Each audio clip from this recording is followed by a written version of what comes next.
You feel targeted. You look at your life right now, relationships falling apart, business is stalling, the noise inside your mind is just absolutely running amok.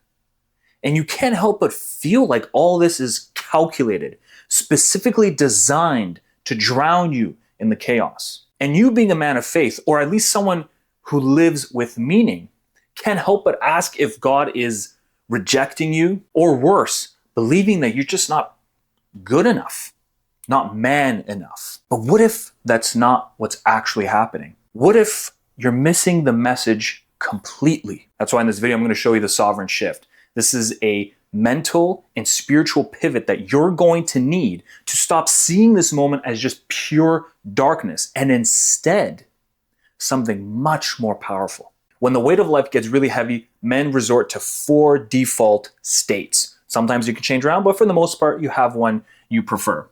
The resentful path. Life hits you and you get angry.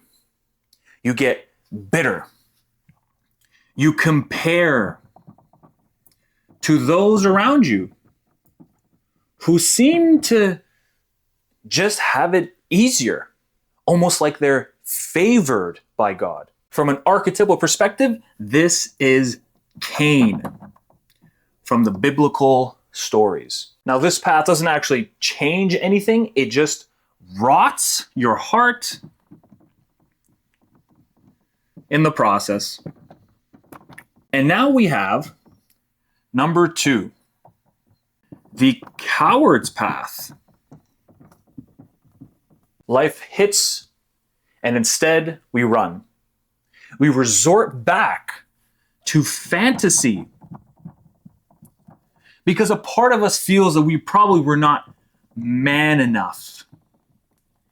And therefore, we now feel shame and regret and embarrassment. All things, of course, that never really resort to anything productive or you having a stronger self-concept. But most acidic about this state is that you enter fantasy, the place where nothing can go wrong, where your potential can stay as a potential and never needing to actually step outside of it because the outer world becomes too dangerous.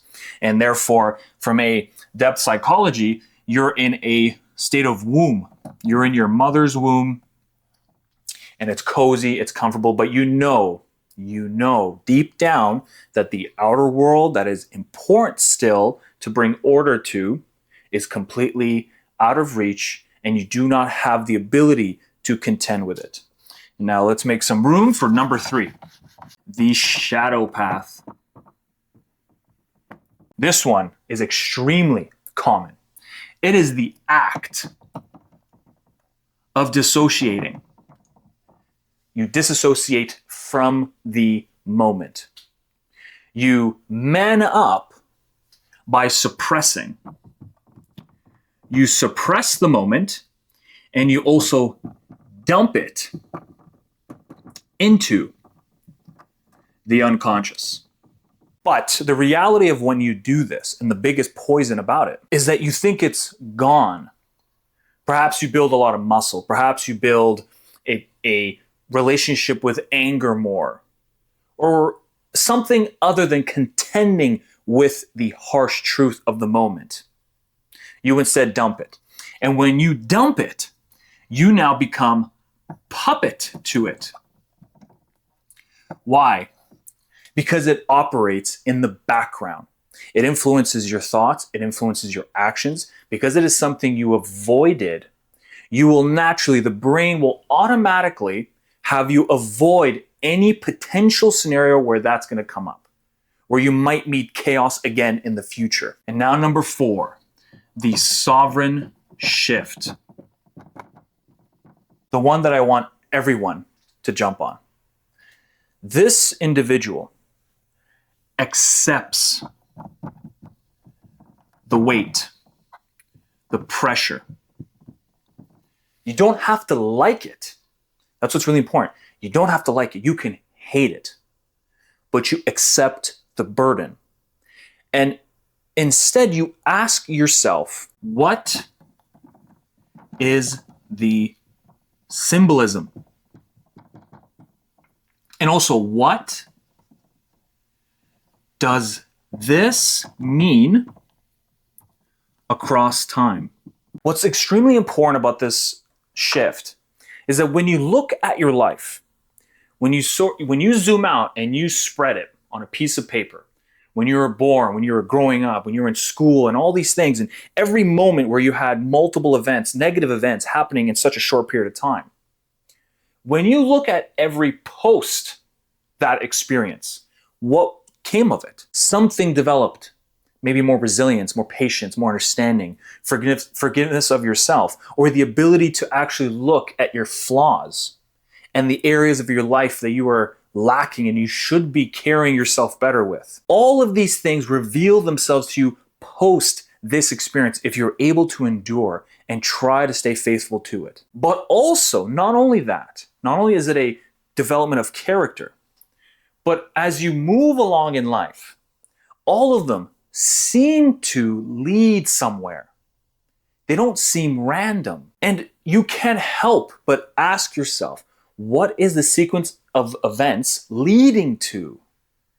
And maybe there's a bigger picture here that I'm missing. If you sit with that long enough, you will begin to see that all of this is a form of preparation, preparing you, making you a larger container to be able to hold the next layer of responsibility. I want to now share with you two truths that will not only set you free, but deepen and give more context to what I said earlier.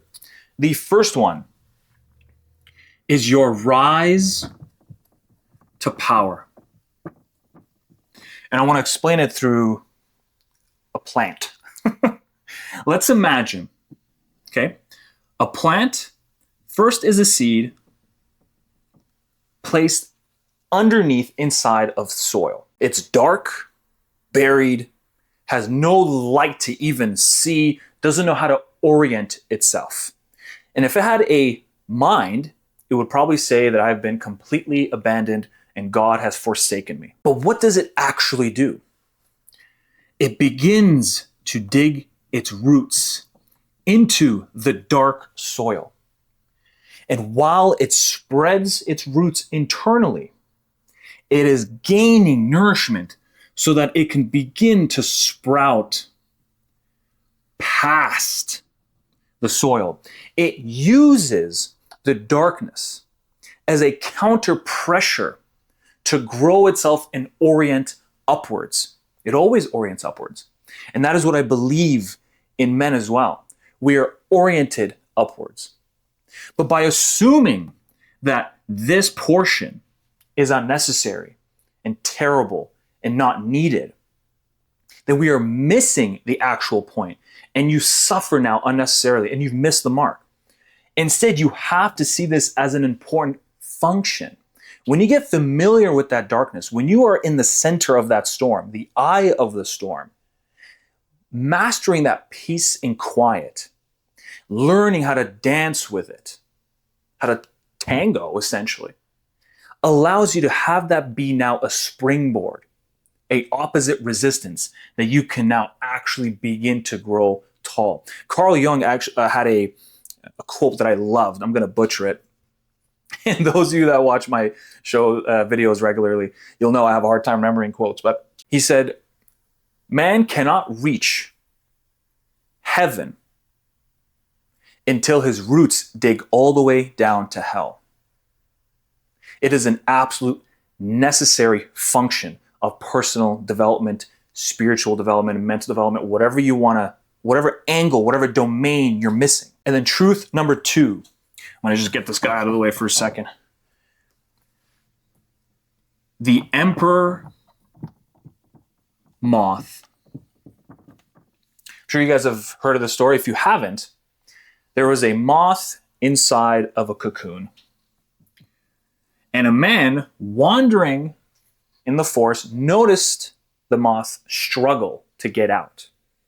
And because he felt bad and empathized with the moth, he took a knife and cut the cocoon for him. And so the moth pressed outward and fell to the floor. Why? Because the resistance, the pressure that it has to squeeze itself out of is the very reason why all that blood flow, everything flows into his wings, allowing him to actually take flight. It is the struggle of the escape that provides it the power to fly. I have so many people come through my door, and especially in children, if their parents always, when they felt distressed, tried to snip that cocoon for them so they have an easier time, although they might be relieved in the moment, their resilience, their tolerance, their power, their libido is absolutely atrophied. And so when we're in class and they're hitting resistance, someone doing a technique on them by force, they are not able to handle it. And this affects them at school. People can see it. Those who torment other kids for their own pleasure can spot these people out a mile away. And they torment them. And they cause them to be unregulated. They don't know how to manage themselves anymore. And so God doesn't reach down and cut because it wants you to fly. It wants you to reach your potential. The potential we often get stuck in with fantasy and are craving a way out. That is your way out. So the reality that your instinct is a rise to power. You will find your way out of that soil, but you must dig yourself into the dirt, accepting the cocoon and allow yourself to press. That cocoon right now is your life's circumstance. All these things happening, squishing together in such a short period of time that is making you feel all these feelings is your cocoon. No one can truthfully get you out of it. And that's okay. Accept that burden. There is freedom to that. There is now energy stored instead of wasted trying to fight it. And that's what's going to give you that power. When you crack through it, you can finally spread your wing. Now we're going to finish on one more thing to really deepen our understanding more. Inside my Trinity of masculine excellence, we have the internal framework. I'm also going to make a video on the external framework as well. We have the head, the heart, and the soul. The important functions to ensure that you are sovereign, and having each one in alignment, firing effectively, is going to provide the best results. Your head, in the moment of all this, is mapping the pattern. What is activating you? What is frustrating you? What is causing you to feel regressed or angry or sad? Understand yourself. Be a scientist. Remember, use the mind as the tactician. Try to understand what is going on. Separate yourself emotionally from it. You have to also take it one step at a time. When all this is so overwhelming, you can't think about all of it at once. So just pick one specific thing. Either it's forced onto you or you make the selection. But decide. Choose one thing, focus on it, understand what's going on. And also, do not listen to your thoughts. Your thoughts are going to come in and say, this is done. We're screwed. We're not meant to do X, Y, and Z. Try your best not to engage with it. You can hear it. You can map out the pattern as to where that's coming from. Maybe it's a complex or a narrative that needs to be dealt with and untethered. But whenever the thoughts come in that you are feeling now is dragging you down, sinking you into a downward spiral, you have to cut it. Do not engage with it. Watch it, but don't touch. Look, but don't touch. We have the heart now. Stop suppressing or indulging. Suppressing is it comes up and you're rejecting it. Nah, I'm not going to deal with it, as we said earlier. And obviously indulging, you're just sinking in and allowing yourself to be victim of it. The only thing you're going to do when this comes up, when the heart becomes overwhelmed, is you massage out the emotion. Now, I'm going to make a much more deeper breakdown on this topic of the heart this coming Thursday, taking you from being reactive to your emotions and instead being a commander of them. And you're going to do this by mastering the 3 specific functions of the emotional world. So subscribe to the channel if you haven't. This way you get notified on the upload. And finally, the soul. This is where the shift happens. And this is where most men suppress and completely reject and get totally locked up in these two other domains. This is where the stillness occurs, that quiet place of abundance. It feels infinite. There is love in there. There's power in there because the soul is also simultaneously connected with the transcendent, with source, with God, with the universe. You can feel it if you listen to it. But you have to also understand that it needs to be in stillness, no phones, no TV, no nothing. Give yourself moments throughout the day where you're in the peace and quiet and listen with your inner ear. It whispers. If you communicate with it, it whispers back. And all you have to ask, what is my next step? What am I to do now? And you will get your answer. And what I usually say is, how do you know? Well, you might not like it. You might not like the answer. And what that means is it's probably the right thing to do. Or often you'll like it and you'll go, oh, thank you. I appreciate it. I appreciate you giving me something I actually want to do. But regardless, whatever it pulls you towards, you listen to it. You use your heart to ground yourself in that moment. Maintain your humanity. Practice regulating. Massage out the emotion. Let it run through you. Do not fight it so hard. Use your head to be the tactician, not the one that dominates you with just endless what-if scenarios. And a mantra you can follow that I give to everyone I work with. Each person can have a customized version of a mantra, of course. But this one I give to everybody. And I've said it before in my videos. FPC. Faith. Patience. And courage. Have faith that you are being prepared for something. Patience. To wait for your moment. To wait for the time for that answer to come to you as to what you were supposed to do now, what does this all mean, and how do I actually manage myself in the moment. You have to be patient for that result to happen. And courage. The courage to take action when the answer is revealed to you. I also like to look at this as having the courage to have faith. Absence of faith is anxiety. You'll be fearing tomorrow endlessly. But with that faith, you can have some level of trust.